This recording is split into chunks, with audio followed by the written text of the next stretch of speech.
أعوذ بالله من الشيطان الرجيم.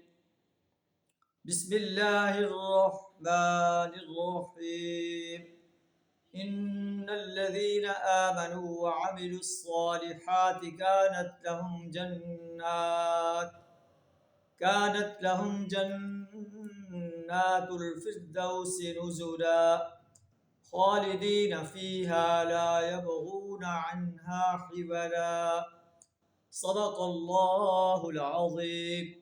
سورہ الکہف آیت نمبر 107 اور 108 آپ کے سامنے تلاوت کی، جن کا ترجمہ کچھ اس طرح ہے: بے شک وہ لوگ جو ایمان لائے اللہ کی وحدانیت پر، رسول اللہ صلی اللہ علیہ وسلم کی رسالت پر، یوم حساب پر ایمان لائے اور اس کے ساتھ عمل صالح کرتے رہے، کانت لہم جنات الفردوس نزولا، ان کی میزبانی کے لیے فردوس کے باغ ہوں گے جن میں وہ ہمیشہ رہیں گے، لا یبغون عنہا حولا، کبھی اس جگہ سے نکل کر کہیں اور جانے کی خواہش نہیں کریں گے۔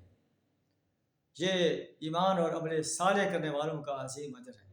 اللہ سے دعا ہمیں بھی ایسے عظیم انسانوں میں شامل فرمائے، کفر سے، شرک سے، نفاق سے اپنی پناہ عطا فرمائے۔ وآخر دعوانا ان الحمد للہ رب العالمین۔